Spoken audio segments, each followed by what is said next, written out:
Aksi nyata modul 3.1 disajikan oleh Ririn Utari dari kota Salatiga. Tujuan pembelajaran kali ini adalah CGP dapat mempraktikkan proses pengambilan keputusan, paradigma, prinsip, dan pengujian keputusan di sekolah CGP. Robert John Mahon menyatakan bahwa sumber berharga yang dimiliki semua guru adalah kesaling tergantungan satu dengan yang lain. Tanpa kolaborasi atau kerjasama, maka pertumbuhan diri kita dibatasi oleh pandangan diri kita masing-masing. Pengetahuan yang saya dapatkan selama mengikuti pembelajaran ini yaitu dilema etika. Dilema etika merupakan situasi di mana terjadi pertentangan dua kebenaran antara benar versus benar. Sedangkan bujukan moral adalah situasi di mana terjadi sebuah pertentangan benar versus salah. Ada 3 metode dalam pengambilan keputusan yang saya pelajari. Yang pertama adalah 4 paradigma pengambilan keputusan, yaitu individu versus masyarakat, rasa keadilan versus rasa kasihan, kebenaran versus kesetiaan, jangka pendek versus jangka panjang. Yang kedua adalah 3 prinsip pengambilan keputusan. Berikutnya adalah 9 langkah pengambilan dan pengujian keputusan, meliputi mengenali bahwa ada nilai-nilai yang saling bertentangan dalam situasi ini, menentukan siapa yang terlibat, mengumpulkan fakta, pengujian benar atau salah, pengujian paradigma benar lawan benar, melakukan prinsip resolusi, investigasi opsi trilema, buat keputusan, dan lihat lagi keputusan dan refleksikan. Berikut ini adalah kasus yang sedang saya hadapi saat ini. Sebutlah namanya Yakob, dia murid saya.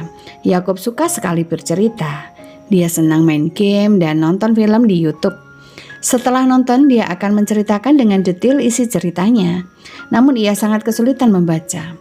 Dia juga kesulitan untuk bisa duduk diam dan mendengar guru mengajar. Dia akan mengangkat jarinya dan mulai bercerita tentang film yang dilihatnya. Guru-guru merasa kewalahan untuk membawanya pada konteks pelajaran. Karena hal inilah nilainya banyak yang di bawah KKM.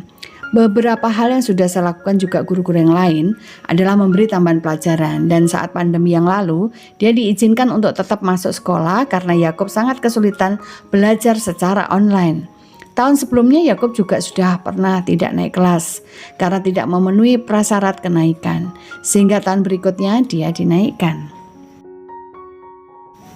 Saat ini Yakob sudah duduk di kelas 4, sebentar lagi akan ada kenaikan kelas. Perkembangan yang saya lihat, Yakob sudah mulai bisa membaca. Meski baru terbatas pada beberapa kata, kadang bisa beberapa kalimat pendek.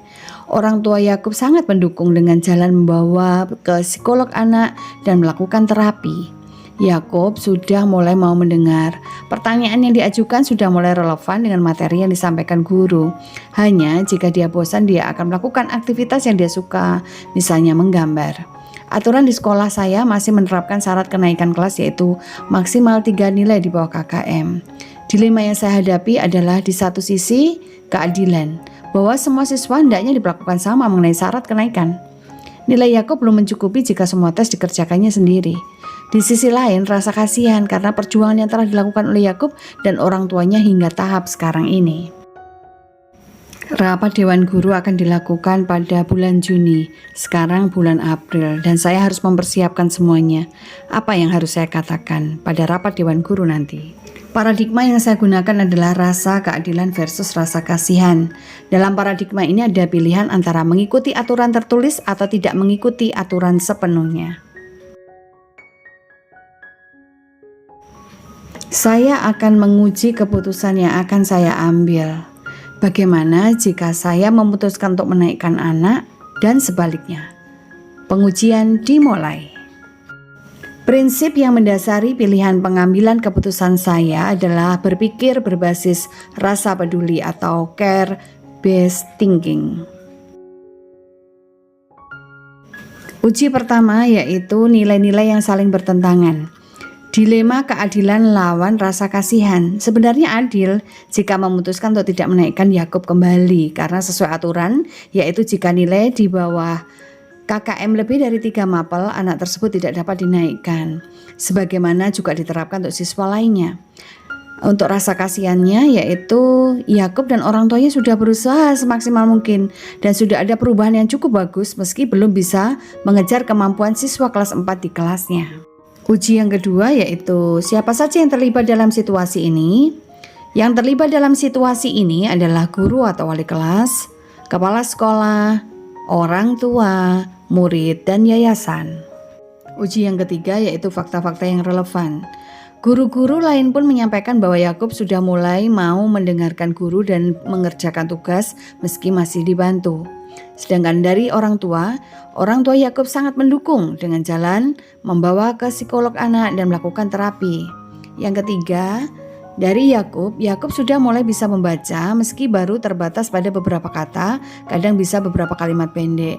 Yakub sudah mulai mau mendengar, pertanyaan yang diajukan oleh Yakub sudah mulai relevan dengan materi yang disampaikan. Yakub akan sangat antusias jika metode mengajar guru menggunakan gambar. Uji yang keempat adalah pengujian benar atau salah. Uji legal, tidak ada pelanggaran hukum dalam kasus ini. Uji regulasi, ada pelanggaran peraturan pada bagian prasyarat kenaikan kelas. Uji publikasi, jika orang tua memviralkan melalui medsos apapun keputusan sekolah, hal ini tidak akan merusak nama baik sekolah karena semua opsi memiliki unsur kebenaran yang dapat dipertanggungjawabkan. Uji intuisi, jika anak tersebut tidak dinaikkan, maka akan timbul rasa bersalah dalam diri saya karena berpikir bagaimana ya perasaan Yakub dan orang tuanya yang sudah bekerja keras. Uji panutan atau idola, guru idola saya pasti akan mengambil keputusan untuk memperjuangkan kenaikan kelas muridnya. Uji yang kelima yaitu pengujian paradigma benar versus benar yang saya gunakan, yaitu rasa keadilan versus rasa kasihan. Dalam paradigma ini ada pilihan antara mengikuti aturan tertulis atau tidak mengikuti aturan sepenuhnya. Uji yang keenam adalah melakukan prinsip resolusi.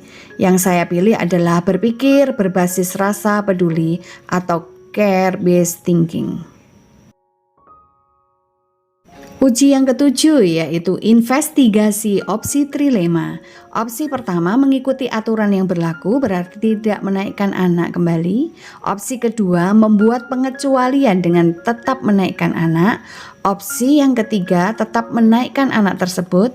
Kemudian saya akan menyampaikan di rapat Dewan Guru supaya guru-guru di kelas berikutnya dapat menerapkan pembelajaran berdiferensiasi sehingga asesmen dilakukan sesuai dengan kebutuhan belajar siswa.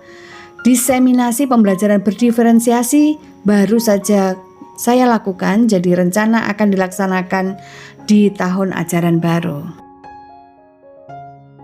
Uji yang ke-8 adalah buat keputusan. Keputusan saya adalah tetap menaikkan Yakub ke kelas 4. Pihak sekolah bekerja sama dengan orang tua akan mengusahakan supaya Yakub dapat lancar membaca.